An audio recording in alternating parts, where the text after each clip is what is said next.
Let's Talk Native is produced at the LTN Studios on the Cattaraugus territory of the Seneca Nation. We break all the rules for Native media by peeling back the layers of assimilation and indoctrination. We may step on a few toes through our examination of culture, art, politics, history, and identity. But the real goal here is to bring our people together by breaking down what separates us. So, welcome to Let's Talk Native with John Kane.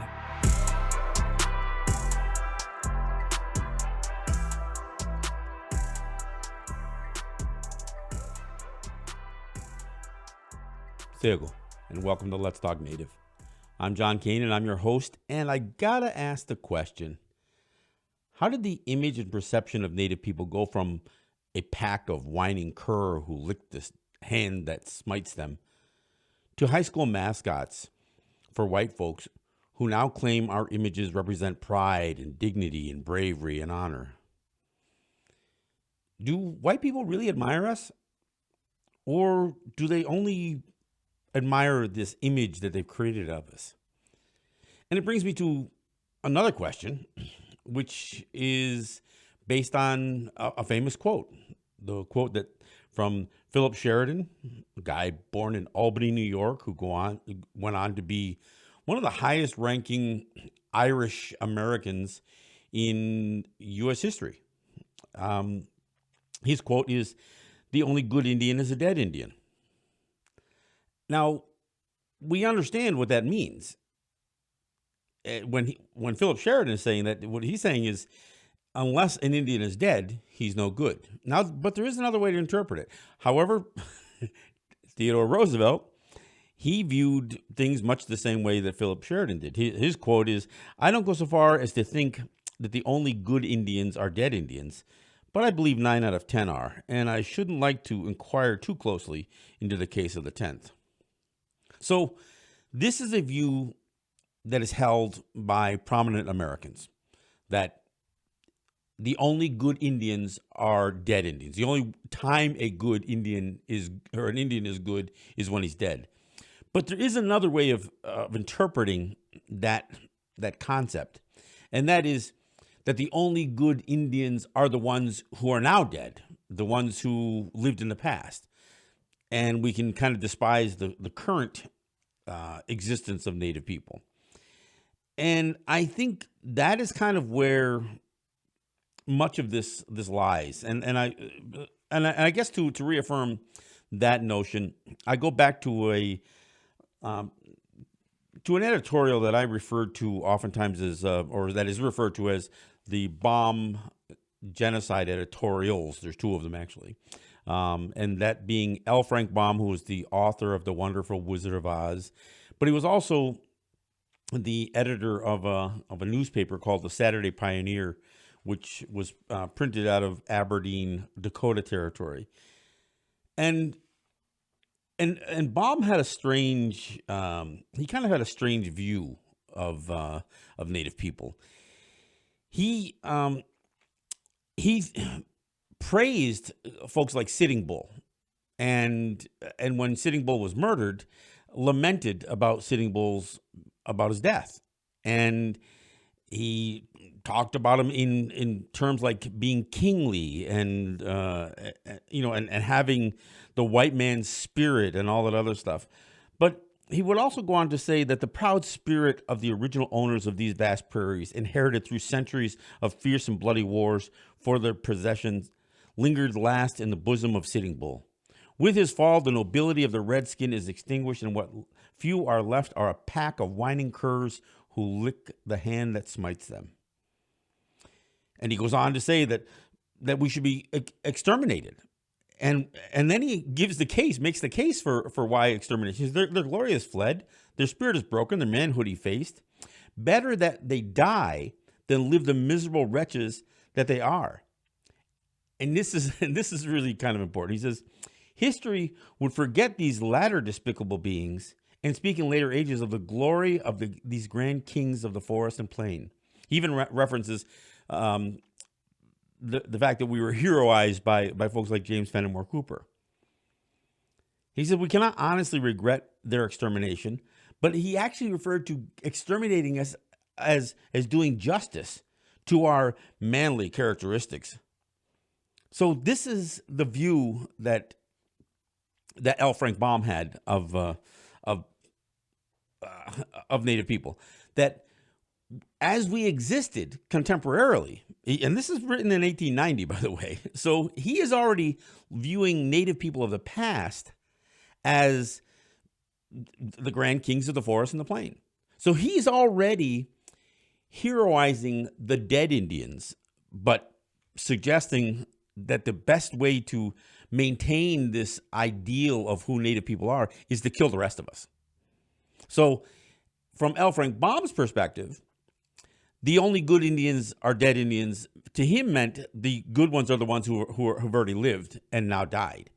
And that the current ones are nothing but a pack of whining curs who lick the hand that smites them.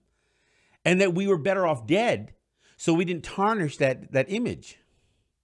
So when I asked the question, how did we become this these people now that white folks want to glom onto for these Native mascots? I mean, it's a complicated question, because the very folks whose ancestors and whose history were a part of the genocide against our Native people are now claiming that we were these honorable creatures, that that our images and our names and as they use us for mascots, that it represents pride and integrity and honor.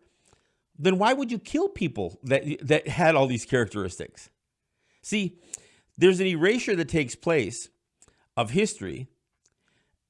And just like L. Frank Baum suggested, you can forget the people that you despise today and just hang on to these images of the future or of the past by rewriting history. And we talk about this kind of revisionist history. So where does this come from? Where does some of this start? Well, Baum represents or mentions James Fenimore Cooper, and he wrote a series of novels. And frankly, Cooper would he would be credited with creating a unique form of American literature. We call it lies, but Americans call this idea of romanticizing the frontier.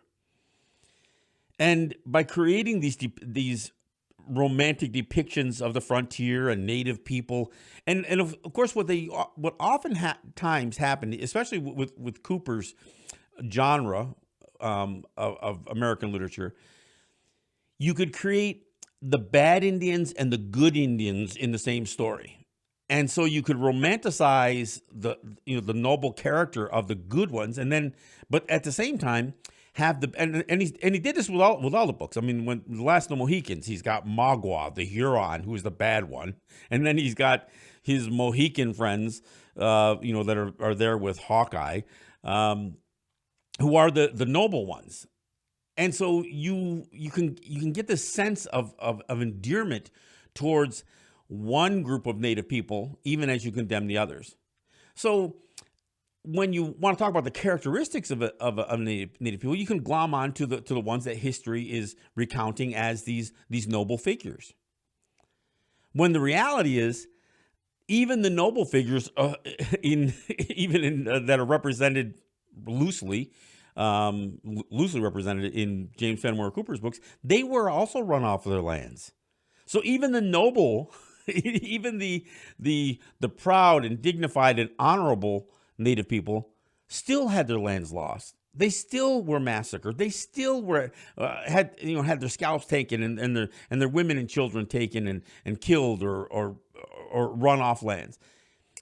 So I still get left with this almost this tormenting question, because as I get involved more and more involved with the mascot issue, we get confronted by white people who constantly want to say, "Oh no, we're not mocking you. We're not trying to denigrate you by using your mascots, because we think your images, as we claim them, represent honor and dignity and bravery and all these great things."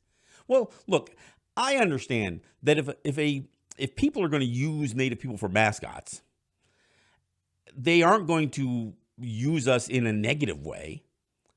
But even by trying to cast us as these noble savages, you are erasing history.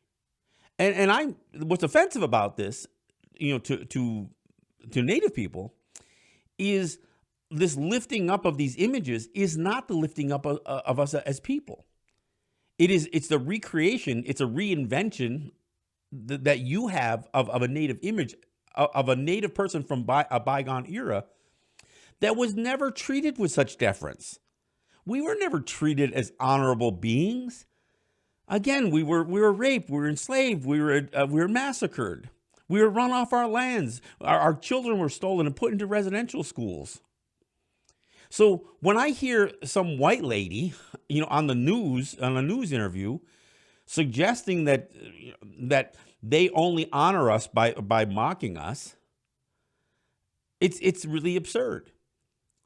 And look, do I think Native people were honorable and courageous and proud and dignified? Absolutely. But it's one thing for me to be proud of my ancestry. But when I hear somebody who's appropriating our culture and then saying, oh no, we get to do that because we're not being offensive, because we're honoring you. Well, you can't be honoring us if you're not telling the truth of history.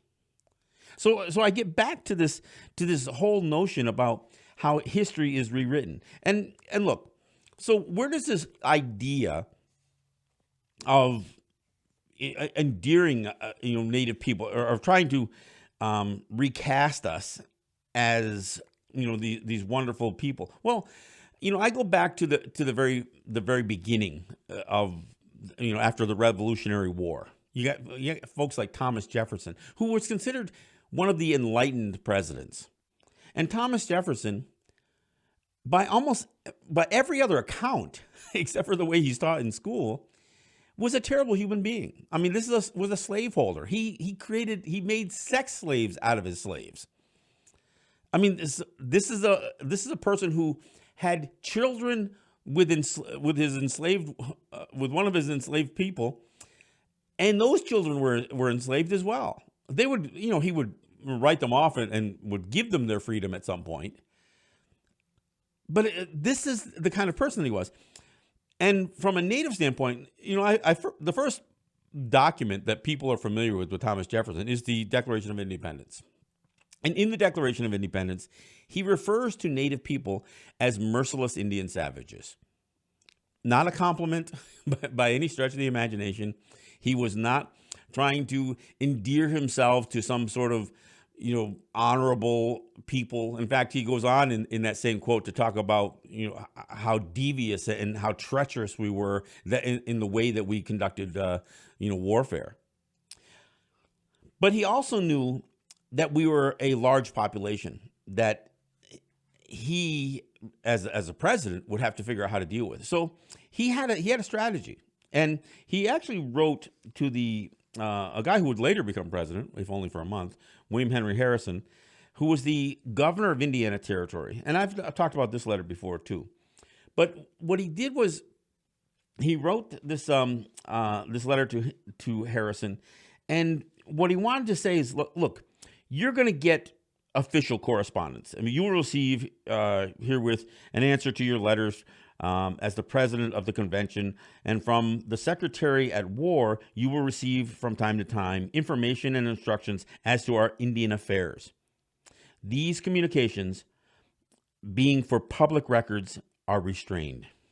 He says, but this letter, being unofficial and private, I may with safety give you more extensive views of our policy respecting the Indians, and that you may better comprehend the parts dealt out to you in detail through official channels, and observing the systems of which they may make a part, conduct yourself in unison with it. In these cases, you are obliged to act. So what he's basically saying is, you're going to get official correspondence. He goes, but I'm also going to give this to you, because when you don't get specific instructions, I want you to know what is really intended here. And so what he was saying is, our system is to live in perpetual peace with the Indians, to cultivate an affectionate attachment from them, not to them or with them. And this is an important distinction. He says, we need to cultivate an affectionate attachment from them by everything just and liberal with which we can do for them within the bounds of reason. So he goes on to say that they've already limited the amount of lands that Native people could hunt, and it was unsustainable. And so what he was saying is that now that we've reduced them and have introduced them to things like farming, specific agriculture, gardening, I should say, not necessarily wholesale farming, and spinning and weaving and that kind of stuff, we can convince them that their land is no longer necessary. All this land that they have, that they can depart from it.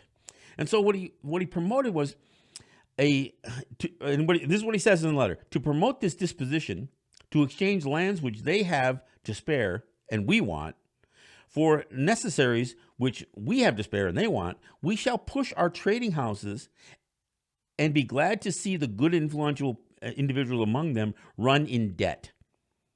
Because we observe that when these debts get beyond what the individual can pay, they become willing to lop them off by cession of land. At our trading houses, too, we mean to sell so low as to merely repay the cost and charges, so as to neither lessen or enlarge our capital. This is what private traders cannot do. They will consequently retire from the competition, and we shall thus get clear of these pests. Now, he's talking about us. He's saying, run us into debt, sell at the bare minimum from our trading houses, encourage them to buy as much stuff as possible, and give them a good value for it. I mean, don't overcharge them. Don't try to make any money here, because the real gain here is their land. So he says, this is how we will clear us of this pest without giving offense or umbrage to the Indians. In this way, our settlements will gradually circumscribe and approach the Indians, and they will in time either incorporate with us as citizens of the U.S. or be removed beyond the Mississippi. The former is certainly a termination of their history, but in the whole course of this, it is essential to cultivate their love. So the reason I bring this up, and the reason it's relevant to these conversations, is because what Thomas Jefferson was saying, let's convince everybody to treat Native people with kindness, even as we're screwing them. I mean, he goes on to refer to this as the means to in the furtherance of his final consolidation. This sounds like final solution from Hitler. But he goes on to say that, look, we're going to convince them that we love them. But if they act up, we'll crush them. We'll destroy them. And if they dare lift the hatchet, he says, we'll take all of their land and we'll destroy them. In this one letter, Thomas Jefferson, for all intents and purposes, captures the extermination policy, the assimilation policy, the termination policy, and the removal policy. He basically says, look, if we can circumscribe their lands, they'll either become part of who we are, they'll become U.S. citizens, or we're going to move them. We'll get them out of here. And if they become U.S. citizens, their history is done. That's what he's saying. We will terminate who they are. But if they want to move out of sight, out of mind, west of the Mississippi, well, they can have their way there. So this is like at the turn of the 19th century. This is 1803 that he writes this letter. So as we confront some of this new idea that Native people are these heroes of the past, well, we were never treated that way. We're either deceived by guys like Thomas Jefferson, or we were murdered, or by folks like Sheridan or Shivington at the orders of folks like Abraham Lincoln. And ironically, the Wounded Knee Massacre, that would happen with Benjamin Harrison, who would be the great-grandfather to William Henry Harrison. I mean, that's how long and how many generations of white people deceiving Native people this would go on. So when I ask the question, how did we get transformed to a people that Americans could warrant genocide against? to now these figures that white people can grab onto as mascot fodder and claim that we are proud and we are honorable and we're dignified and we're brave, we're courageous, all of these things. It's because they aren't really attributing those characteristics to us. And in fact, even as they're doing this with mascots, they're not talking about Native people as we exist. In much the same way that L. Frank Baum said, look, let's honor their past, but let's get rid of them as they exist today. Let's I mean, what he was calling for was extermination. What the contemporary white person who's pitching this honor, all this honor BS, what they're saying is let's ignore who they are. In fact, when they tell us to remove mascots, we're going to ignore that too, and we're going to call them out. We're going to insult them. We will berate them, and we will say that they'll even claim that we aren't the people, because we really aren't. They're going to claim that we aren't the warriors or the Redskins or the Indians that they're claiming to be. That we've become something less than that. We are the despicable beings that L. Frank Baum wrote of. We aren't those grand kings of the forest and plains of the past that James Fenimore Cooper and L. Frank Baum wrote of. You see, this whole idea of romanticizing Native people, it goes back to the origins of even before there was a United States. This was already building up with the way that we were being talked about in European circles, in the United States, in America. We're already being dissected as both a worthy foe, but also somebody whose women and children could be scalped and murdered. And not just for a brief period of time. We're talking about scalping that took place at the hands of the King of England, all the way through the late 19th century. In California, they were still promoting. In fact, gold speculators oftentimes found there was more money to be made scalping Indians than panning for gold. So this is the history. This is the true history. So when I hear anybody stand up to a microphone or a news reporter or write a column in a paper trying to defend using a Native mascot and saying, well, no, we're not insulting anybody, you don't understand. The insult isn't the image that you're using as a mascot.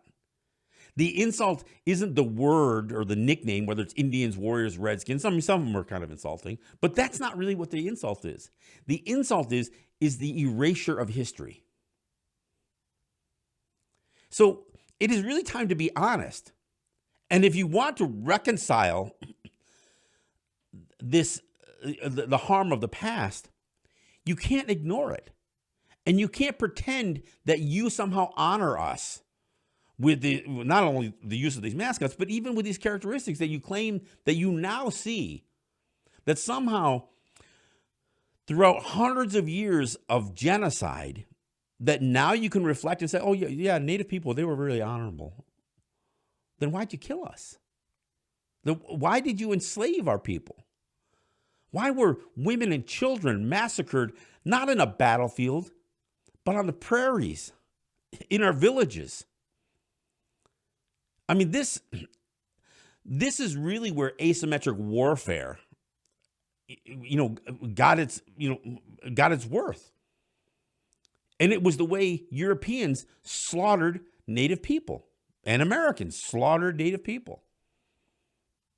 You cannot talk about us being honorable without owning the shame and the atrocities that you committed, that your people committed. And it continues to be an atrocity. As far as I'm concerned, erasing history is still a part of genocide, and that's what you're doing today.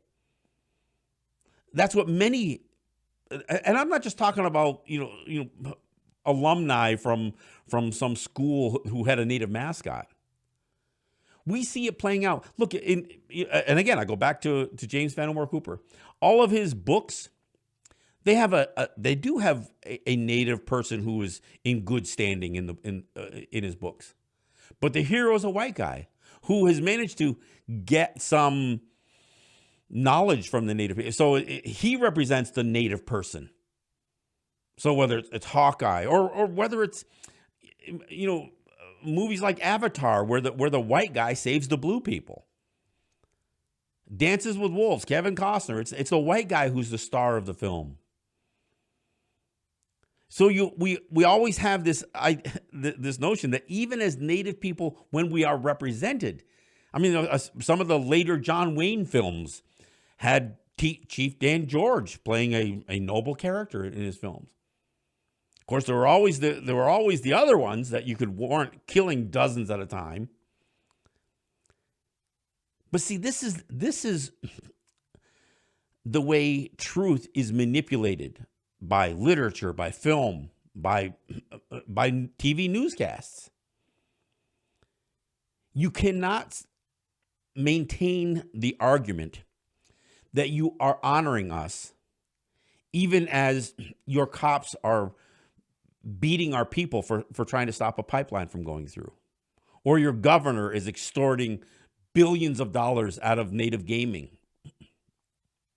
or your president or former president is just a racist ass spewing all of this hate. Look, the other thing I'll say about Theodore Roosevelt, he shared some of the same views that guys like Donald Trump had about how important it was to devastate native people by stripping us of our lands.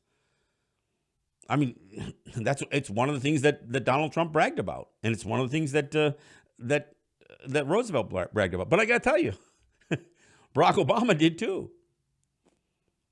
So we have to own. We really do have to own the history. And I don't mean, when I say we, I mean all of us. Native or non-native. And burying that history doesn't make it really go away. Because when you try to bury it with your mascots or with your, or films or books or whatever else, what it does is it's like twisting the knife in native people. Look, I know for many, many years, our people were beaten down pretty hard. And we didn't stand up to fight much of this. We didn't. In fact, some of our people were complicit. I know football teams that brought in native people to dance on the football fields. And look, there are still some native people, and I confront them all the time that want to advocate and promote not just native mascots, but the mockery that takes place in film and in sports and that kind of stuff. So I know we are still confronting some of these issues. But anybody who truly has a conscience and can read and is willing to understand what the real history is can know that no, you didn't. You never did, throughout American history, view native people as the noble savage, as the honorable beings. No, you never did. You do have an opportunity now to, but you have to know who we are today, who we are contemporarily. You can't rewrite history. That is what it is. You can own some of the atrocities that were committed against us. And yes, a contemporary society can own the sins of the past. And there's ways to do that. There's ways to reconcile those terrible histories. But one of those ways is not to deny it, and is not to bury it, is not to pretend it never existed. I believe we are honorable people, but we're flawed like anybody else. So the idea that somebody wants to use us, some other group of people, white people in particular, want to use us as mascots, essentially do the same as Americans did in the early 20th century with blackface. Own another culture for your own entertainment and amusement. It's wrong. It's wrong. And that's why we fight it.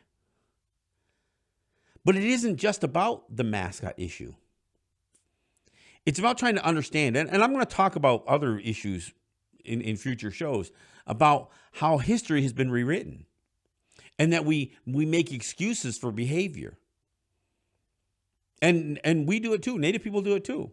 Enlisting in the military, in the armed forces is an example of that. So, but the only way to really delve into the origins of this revisionist history is to understand what the real history is and how it comes to be. The reason I bring up L. Frank Baum all the time is because the way he writes in these editorials at the death of Sitting Bull and at the Wounded Knee Massacre, it really does encapsulate what the American view was. That the only good Indians were dead Indians. I maintain that's not true. I want to thank you for listening. This is Let's Talk Native, and I'm John Gain. Nyaweh.